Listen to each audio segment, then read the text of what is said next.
Arrancando desde ayer, lo que hicimos ayer fue mirar ese sufrimiento de Jesús que expresaba la realidad de lo que es el pecado. Decíamos de una forma gráfica que la radiografía de un pecado es un Cristo muerto, como podemos decir que la radiografía de un pecado era pues eso que veíamos ayer, de un Cristo sufriente, con los ojos vendados, llorando detrás de aquella venda, encontrándose mirando a un amigo que le traicionaba o le negaba en ese momento.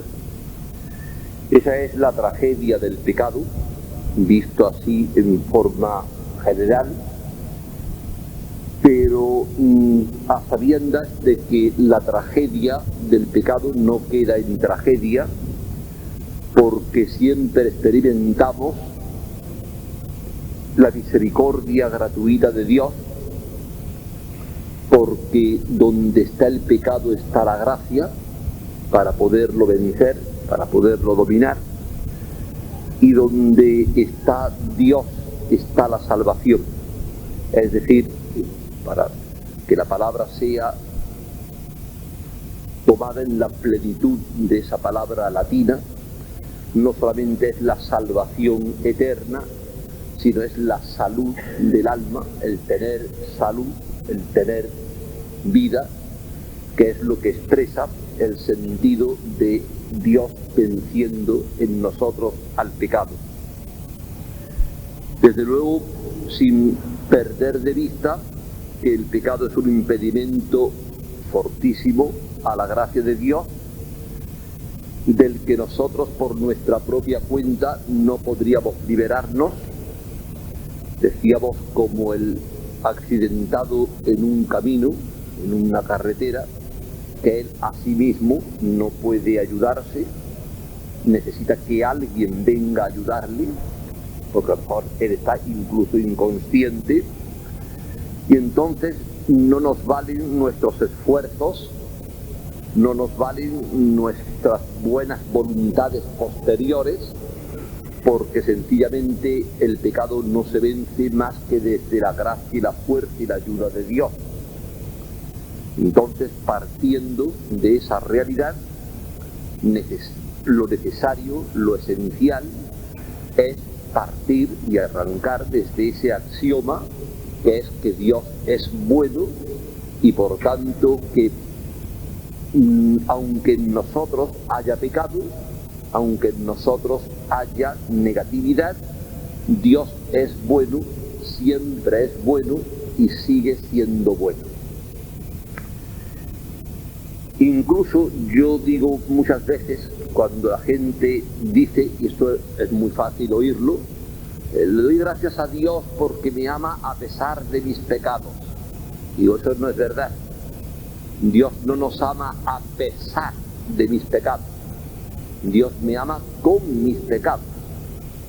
Y por tanto, Dios, por decirlo así, como una madre, no ama a su hijo a pesar de, sino que lo ama porque es su hijo. Y Dios a nosotros nos ama no a pesar de, sino contando también con la realidad nuestra personal. Entonces, lo que nos toca ahora es encararnos con nuestros propios pecados. Porque ayer, como digo, nos centrábamos en una visión de lo que el pecado genera en ese Cristo sufriente, pero hay una realidad y es que yo soy pecador. Y esa realidad no es que nos gusta enfrentarnos a ella, pero no tenemos más remedio que encararnos. Como lo hacemos cogidos de la mano de Dios y de un Dios perdonador y misericordioso, pues vamos a encarar nuestra propia realidad, porque lo que nos toca es saber cómo la podemos mejorar. Y habría una segunda parte, y es que no basta en nuestra vida el mero deseo de nosotros arrepentirnos de nuestro deseo de evitar nuestros pecados, sino que hace falta un paso esencial y fundamental, y es que lleguemos a una actitud de aborrecimiento. Mientras no se produzca un aborrecimiento de esa situación de pecado que a mí me hace pecar, no habrá nunca cambio ni remedio.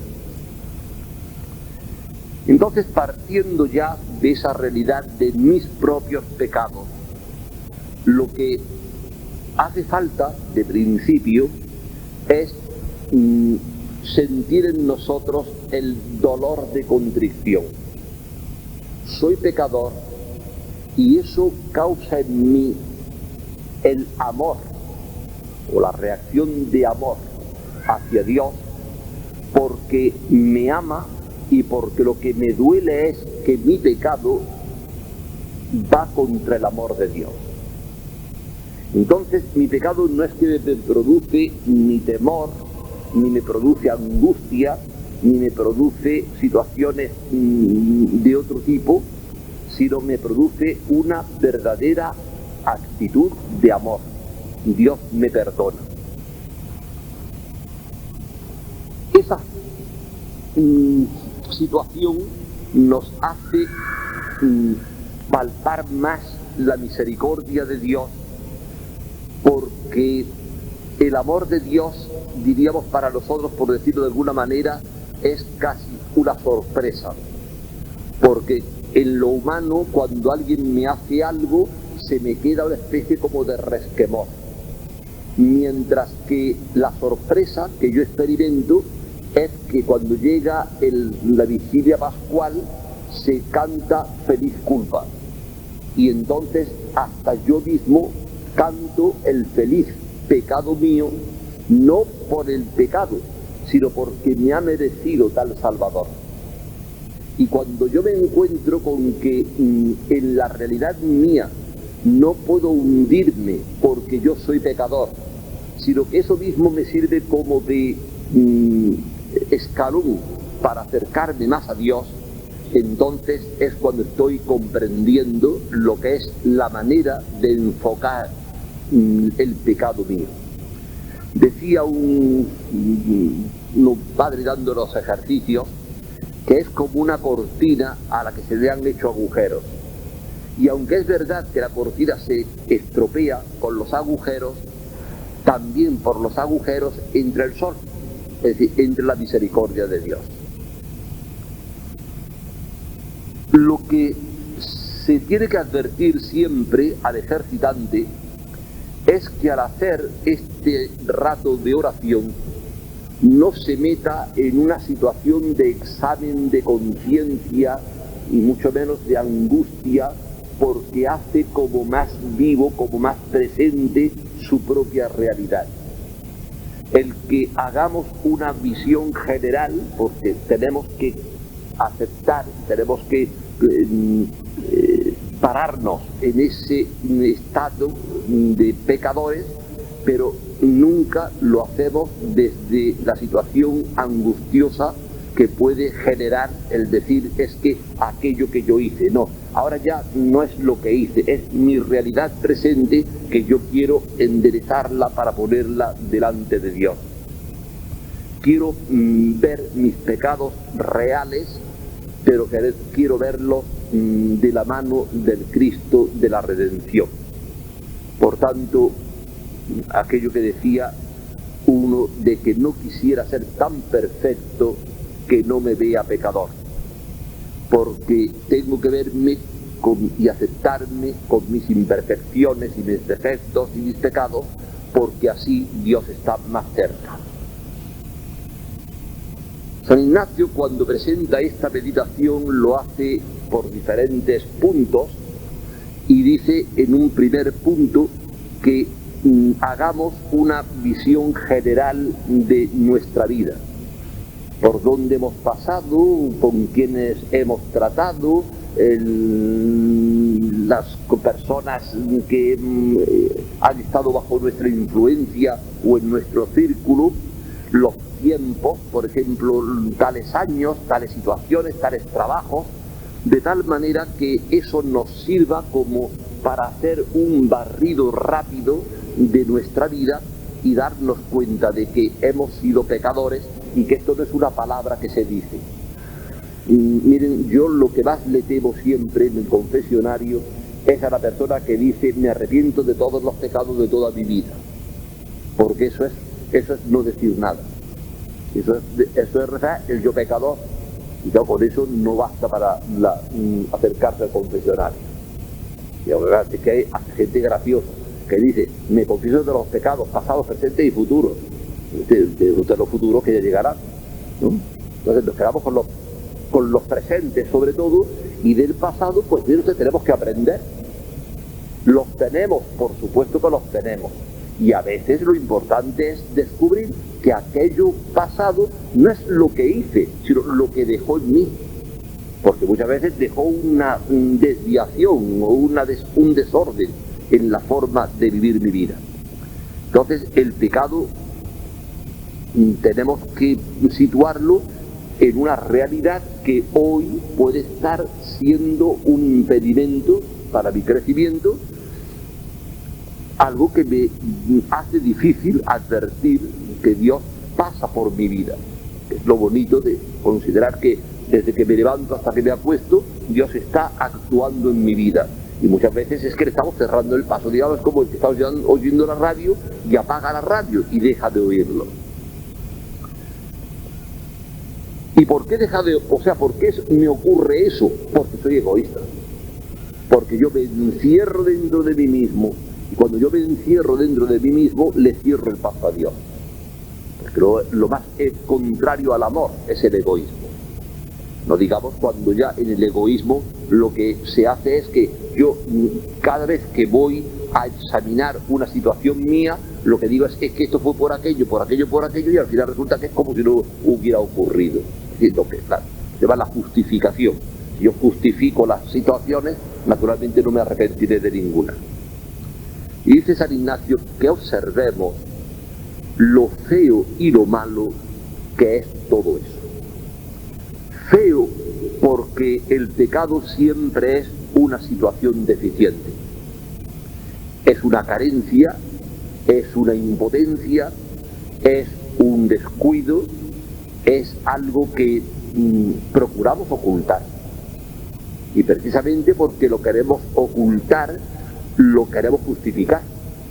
Y le buscamos las vueltas y las revueltas para que al final salgamos limpios. Pero lo que hay está ahí. Y muchas veces eso que hay lo ve cualquiera. Y el que lo justifica es el único que se lo quita de encima. Pero claro, es que por mucho que se quite, la pulga queda. Y la maldad, dice San Ignacio, la maldad de nuestros pecados es el daño que a mí mismo me hacen. Es la malicia que tienen, es que a mí me hacen daño, pero además es que muchas veces hacen daño a los otros.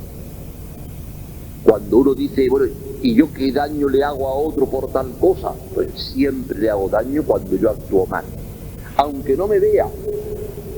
Pero en el proceso del cuerpo místico de Cristo, cuando yo cierro una acequia, esa acequia ya no llega con el agua a su destino, y los que había detrás no reciben ese agua.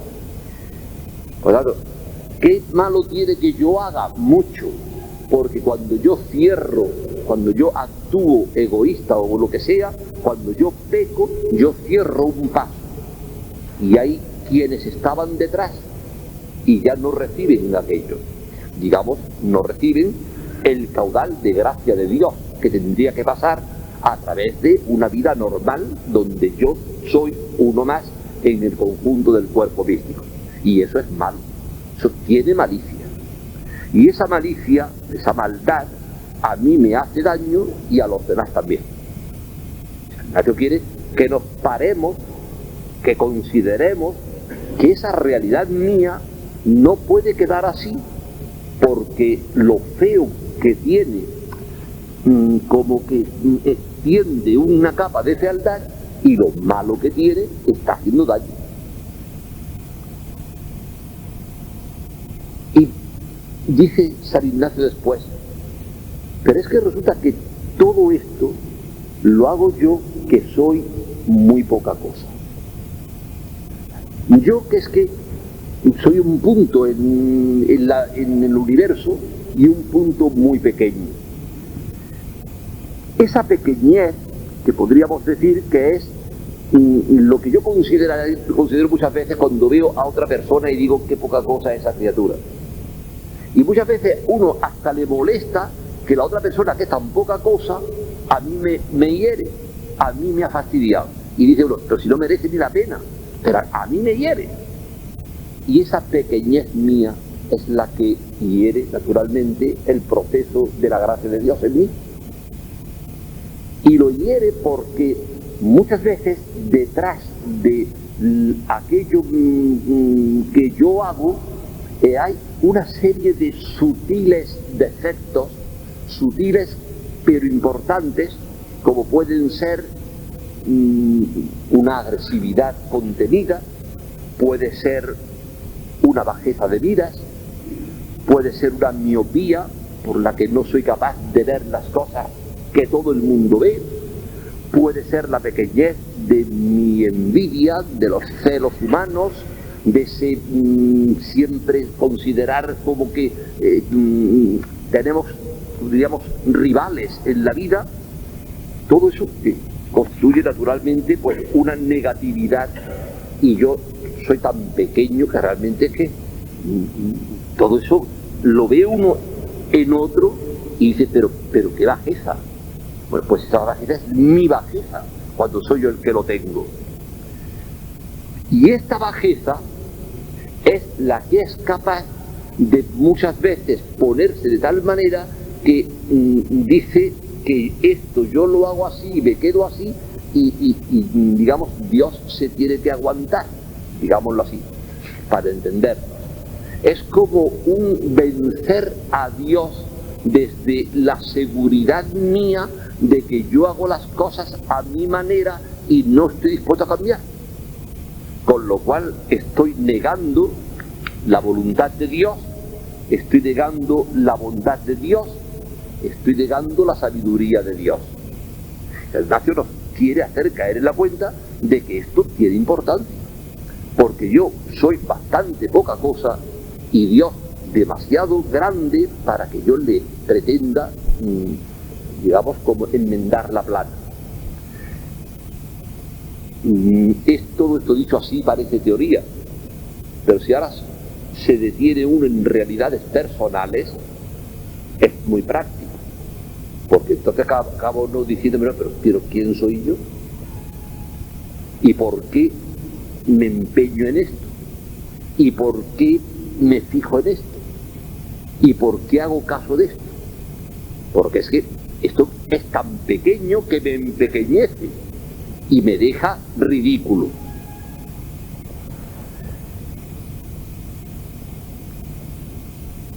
Además, al final, y precisamente por este contraste, y viendo que Dios me ama no a pesar de eso, sino me ama siendo el que soy, eso tiene que provocar en mí un sentimiento de admiración de la misericordia de Dios. Tiene que provocar en mí una casi explosión admirada de que Dios a mí me sigue tomando en cuenta, contando conmigo, esperando de mí, cuando casi diríamos lo mejor sería decir, esta persona no me sirve. Pues para Dios eso no se da nunca, para Dios siempre seguimos sirviéndole. Y entonces en ese servir de Dios, servir nuestro ante la presencia de Dios, es donde nosotros descubrimos, por una parte, lo absurdo que es el pecado, y por otra parte, lo maravilloso que es Dios. Podríamos acabar aquí si dispusiéramos de muchos días, pero no vamos a acabar aquí, porque una vez que ustedes hagan una reflexión detenida en la propia realidad y puedan descubrir estos matices, que al fin y al cabo, les digo a ustedes de verdad, que se ven a distancia, mientras que a lo mejor la persona misma no las ve, pero se ven a distancia. Entonces, cuando ustedes hayan visto eso, tendríamos que dar un segundo paso. Ese segundo paso, San Ignacio lo llama sentir el pecado. Y sentir no es un sentimiento a nuestra manera, es un sentir bíblico, que es un sentir con el corazón. Cuando yo me sienta pecador, y me sienta pecador con el corazón implicado en esa realidad, entonces es cuando se podrá producir en mí un cambio. Porque lo tenemos más que comprobado. No cambiamos demasiado, aunque estamos descubriendo tantas veces lo que nos pasa. Hacemos 1000 propósitos y no sirven de nada. Lo sabemos, digo, esto es una experiencia clarísima. Vamos cambiando pequeños detalles al cabo del tiempo, ciertamente hemos variado, pero cuántas cosas que querríamos hacer, que querríamos cambiar, no las cambiamos. Luego ahí hay como un deseo que se queda cortado porque hay todavía un parapeto. Y es que en el fondo nos estamos amando a nosotros mismos, y hasta podríamos decir que en el fondo estamos amando las situaciones esas que nos hacen fallar. Entonces, lo que San Ignacio en este momento nos enfrenta es a una realidad mucho más profunda, y es: si realmente queremos salir de una situación determinada, tenemos que descubrir todo esto sintiéndolo en el corazón, hasta el punto, él llama conocer internamente el pecado. Conocer, todo esto son palabras que hay que explicarlas. Mire, el conocer en la Biblia no es conocer como yo puedo conocerles a ustedes a mí. El conocer en la Biblia es el conocer del esposo y la esposa en su intimidad profunda.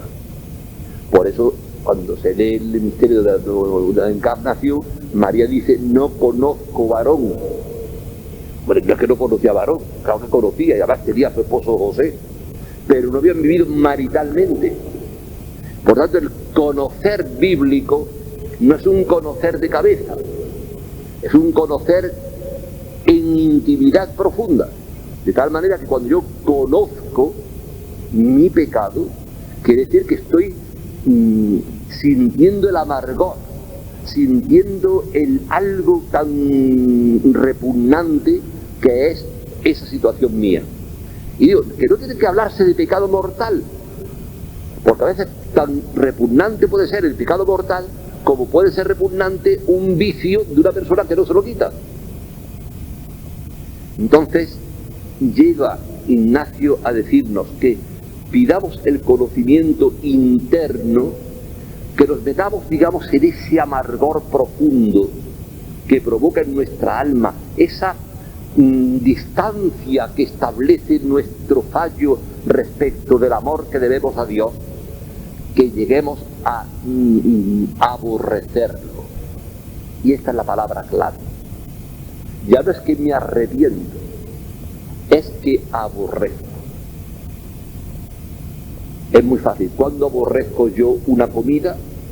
Cuando la he comido y me ha sentado tan mal que ya solamente el verla delante me provoca náuseas. Cuando yo tengo ese rechazo instintivo y me hace que algo que me gustaba de pronto me repugna porque me ha hecho daño. Y eso es lo que está diciendo San Ignacio. Mientras yo no llegue a esa situación en la que esto que yo hago o aquello, lo que yo hablo, la forma que yo me desarrollo, eso que es un fallo, mientras yo no lo aborrezca, no lo voy a cambiar. Claro, fíjense que esto requiere conocerlo mucho, meditarlo mucho, darse cuenta mucho y personalizar muchísimo la situación. Porque mientras yo no la haga tan mía, que a mí me haga daño y a mí me repugne, ya puede venir aquí el Santo Padre que no voy a cambiar.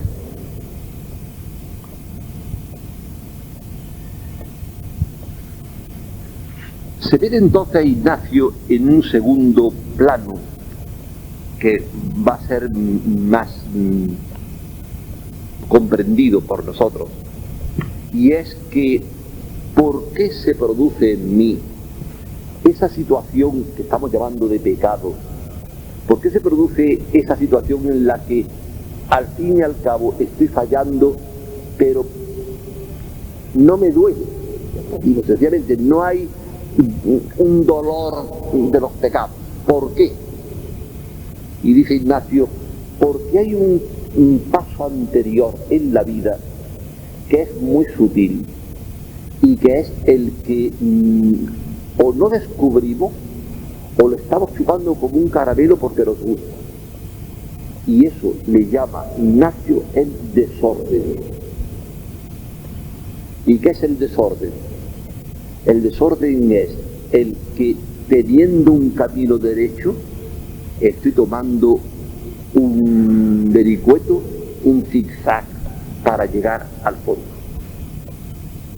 Cuando en mi vida la manera de hacer las cosas no es por derecho, sino dando un rodeo, y entonces viene esa serie de ¿y qué malo tiene esto? ¿Y por qué no se puede hacer aquello? Y en mi caso no me hace daño. O sea, todas estas expresiones así, mientras eso sea así, hay un desorden en mi vida. Y un desorden es tan peligroso que, como no es pecado y resulta que no es tan malo, me lo estoy tragando y me está envenenando. Y poco a poco lo que es desorden se puede constituir en una situación fija, adquirida, diríamos, que ya me ha cogido. Y ya ahí entra la situación de pecado, porque ya es que dice uno, ya soy así, ya es una actitud. Y cuando las actitudes son las que nos cogen, actitud de crítica, cosas más corrientes. Miren, una cosa es una persona que dice he criticado, y otra cosa totalmente distinta es una persona que dice soy criticona. Una cosa es una persona que dice he sentido envidia, y otra persona es la persona envidiosa, sutilmente envidiosa. Porque el que dice he tenido un acto de envidia es que le repugna. La persona que es envidiosa es que serpea con la envidia. Una persona, porque un día se lleva una cosa del Corte Inglés, no es ladrona propiamente. Una persona que habitualmente está llevándose las cosas es una ladrona. Una persona puede pecar una vez gravemente en la materia que sea, y es una vez. Una persona que está jugando con una situación peligrosa es mucho peor que la que ha pecado de una vez en una ocasión. Porque ese estar al borde jugando es que se está uno acostumbrando de tal manera que al final va uno a caer de bruces. Y dice Ignacio, eso es el desorden. Y por tanto no es que lo veo como malo, es que digo, ¿y qué tiene de malo? Y cuando digo ¿qué tiene de malo? Estoy ya desordenándome. Porque la pregunta no es esa.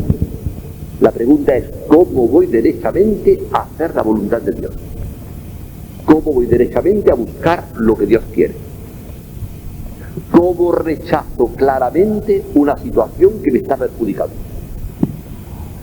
¿Cómo evito claramente una realidad que me amarga?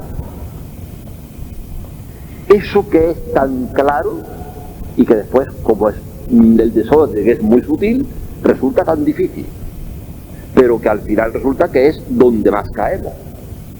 Porque el desorden, fíjense que no es algo, o sea, no es una materia tenemos que quitar, tenemos que ordenar, o sea, tenemos que utilizarla pero bien. Caso, por ejemplo, una persona puede comer, pero se puede desordenar comiendo. Pero yo no puedo dejar de comer, pero sí tengo que ordenar mi manera de comer. Que no sea porque me tiro a lo más gustoso, a lo más agradable, a lo que más me atrae, sino que yo tengo que saber lo que tengo que comer y incluso la cantidad que debo comer. Conste que San Ignacio tiene unas reglas en los ejercicios que son para ordenarse en el comer. Y esas reglas las pone él cuando habla de la pasión de Cristo. No las pone en otro momento ni sueltas, porque realmente en los libros de los ejercicios las reglas están siempre aparte, como digamos un segundo librito, por decirlo así.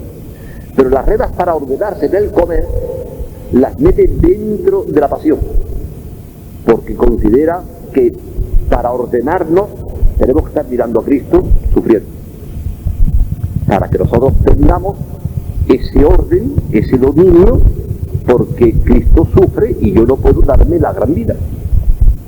Claro, cuando yo explico esas reglas, no me quedo en ordenarse en el comer, que al fin y al cabo puede ser lo más simple.